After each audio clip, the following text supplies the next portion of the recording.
வாரத்தின் தலைசிறந்த நாள் வெள்ளிக்கிழமை. அந்த ஜும்மா நாளின் ஆகச் சிறந்த துவாக்கள் அங்கீகரிக்கப்படக்கூடிய ஒரு நேரத்தை அல்லாஹ் நமக்குத் தந்திருக்கிறான்.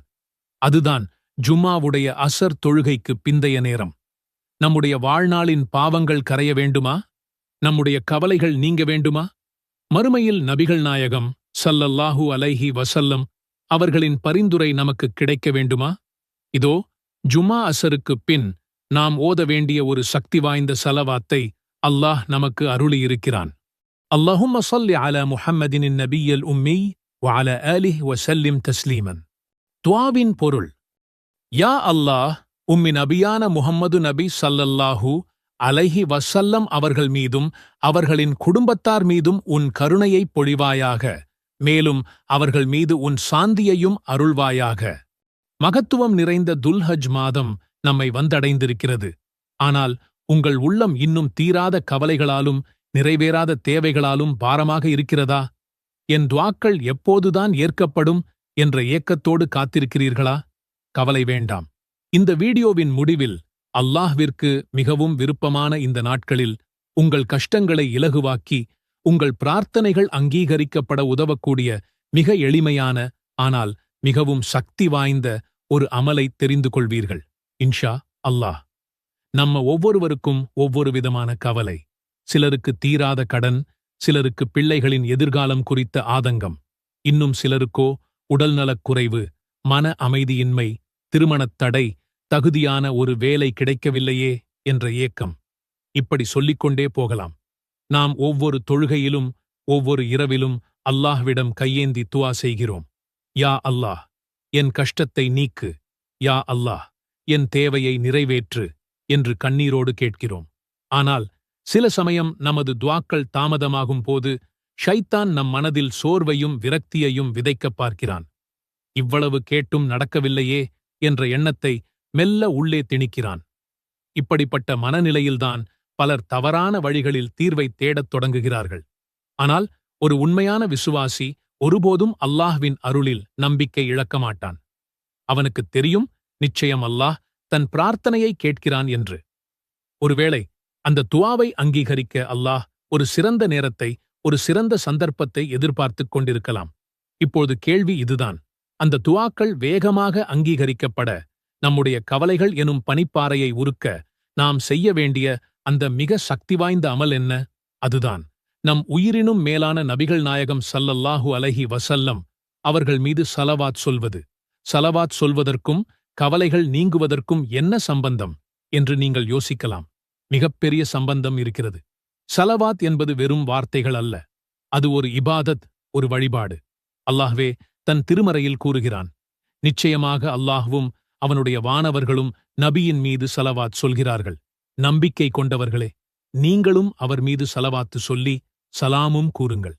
சற்று யோசித்துப் பாருங்கள். அகிலங்களைப் படைத்த அல்லாஹ் தன் நபியின் மீது ஸலவாத் சொல்கிறான். அவனது வானவர்கள் ஸலவாத் சொல்கிறார்கள். அதே செயலைச் செய்யும்படி நமக்கும் கட்டளையிடுகிறான். அப்படியென்றால் இது எவ்வளவு உயர்வான ஒரு அமலாக இருக்க வேண்டும்? அல்லாஹும்ம ஸல்லி அலா முஹம்மதின் வ அலா ஆலி முஹம்மத் கமா ஸல்லைத அலா இப்ராஹீம வ அலா ஆலி இப்ராஹீம் இன்னக ஹமீதுன் மஜீத். اللهم بارك على محمد وعلى آل محمد كما باركت على إبراهيم وعلى آل إبراهيم إنك حميد مجيد. இறைவா, இப்ராஹீம் அலைஹிஸ்ஸலாம் அவர்கள் மீதும் அவர்களின் குடும்பத்தார் மீதும் நீ அருள் புரிந்ததைப் போல் முஹம்மது ஸல்லல்லாஹு அலைஹி வஸல்லம் அவர்கள் மீதும் அவர்களின் குடும்பத்தார் மீதும் நீ அருள் புரிவாயாக. நிச்சயமாக நீ புகழுக்குரியவனாகவும் கண்ணியமிக்கவனாகவும் இருக்கிறாய். இறைவா, இப்ராஹீம் அலைஹிஸ்ஸலாம் அவர்களுக்கும் அவர்களின் குடும்பத்தாருக்கும் நீ பரக்கத், அபிவிருத்தி செய்ததைப் போல் முஹம்மது ஸல்லல்லாஹு அலைஹி வஸல்லம் அவர்களுக்கும் அவர்களின் குடும்பத்தாருக்கும் நீ பரக்கத் செய்வாயாக. நிச்சயமாக நீ புகழுக்குரியவனாகவும் கண்ணியமிக்கவனாகவும் இருக்கிறாய். உபை இப்னு காப் ரலியல்லாஹு அன்ஹு என்றொரு நபித்தோழர் இருந்தார். அவர் நபி ஸல்லல்லாஹு அலைஹி வஸல்லம் அவர்களிடம் வந்து, அல்லாஹ்வின் தூதரே, நான் உங்களுக்காக அதிகமாக ஸலவாத் சொல்ல விரும்புகிறேன். நான் துஆ கேட்கும் நேரத்தில் எவ்வளவு பகுதியை ஸலவாத் சொல்ல ஒதுக்கட்டும் என்று கேட்டார். நபி ஸல்லல்லாஹு அலைஹி வஸல்லம் அவர்கள், நீ விரும்பிய அளவு என்றார்கள். அவர், என் துஆவில் 1/4 ஒதுக்கட்டுமா என்றார். நபி ஸல்லல்லாஹு அலைஹி வஸல்லம் அவர்கள், நீ விரும்பிய அளவு, இன்னும் அதிகப்படுத்தினால் அது உனக்கு நல்லது என்றார்கள். அவர், அப்படியானால் பாதியை ஒதுக்கட்டுமா என்றார். நபி ஸல்லல்லாஹு அலைஹி வஸல்லம் அவர்கள், நீ விரும்பிய அளவு, இன்னும் அதிகப்படுத்தினால் அது உனக்கு நல்லது என்றார்கள். அவர், அப்படியானால் 2/3 ஒதுக்கட்டுமா என்றார். மீண்டும் நபி ஸல்லல்லாஹு அலைஹி வஸல்லம் அவர்கள், நீ விரும்பிய அளவு, இன்னும் அதிகப்படுத்தினால் அது உனக்கு நல்லது என்றார்கள். இறுதியாக அந்த நபித்தோழர் சொன்னார், அல்லாஹ்வின் தூதரே, அப்படியானால் நான் துஆ கேட்கும் நேரம் முழுவதையும் உங்களுக்காக ஸலவாத் சொல்வதற்காகவே ஒதுக்கிக் கொள்கிறேன்.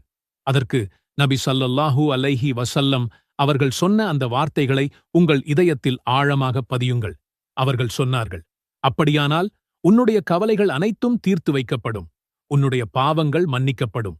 நினைவில் கொள்ளுங்கள், துல்ஹஜ் மாதம் என்பது அருளின் ஒரு பருவகாலம். ஸலவாத் என்பது அந்த அருளை அறுவடை செய்வதற்கான ஒரு கருவி.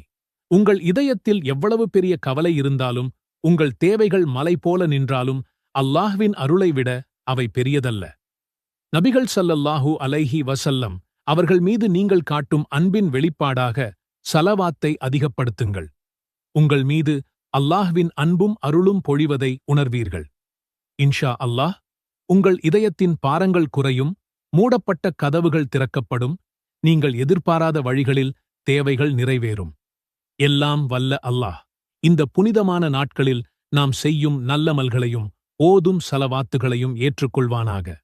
நம் அனைவரின் கவலைகளையும் நீக்கி ஹலாலான தேவைகளை நிறைவேற்றித் தருவானாக. ஈருலகிலும் நபி ஸல்லல்லாஹு அலைஹி வஸல்லம் அவர்களின் பரிந்துரையை பெறும் பாக்கியத்தை நம் அனைவருக்கும் தந்தருள்வானாக. ربنا آتنا في الدنيا حسنة وفي الآخرة حسنة وقنا عذاب النار. துஆவின் பொருள், எங்களின் இறைவா, இம்மையிலும் நல்லதைத் தருவாயாக, மறுமையிலும் நல்லதைத் தருவாயாக, மேலும் நரக வேதனையிலிருந்து காப்பாற்றுவாயாக. اللهم صل على محمد النبي الأمي وعلى آله وسلم تسليما. அல்லாஹ்வே, உம்மின் நபியான முஹம்மத் ஸல்லல்லாஹு அலைஹி வஸல்லம் அவர்கள் மீதும் அவர் குடும்பத்தினர் மீதும் உனது அருளைப் பொழிவாயாக. அவர்களுக்கு முழுமையான சாந்தியையும் சமாதானத்தையும் வழங்குவாயாக. ربنا آتنا في الدنيا حسنة وفي الآخرة حسنة وقنا عذاب النار. துஆவின் பொருள், எங்களின் இறைவா, இம்மையிலும் நல்லதைத் தருவாயாக, மறுமையிலும் நல்லதைத் தருவாயாக, மேலும் நரக வேதனையிலிருந்து காப்பாற்றுவாயாக.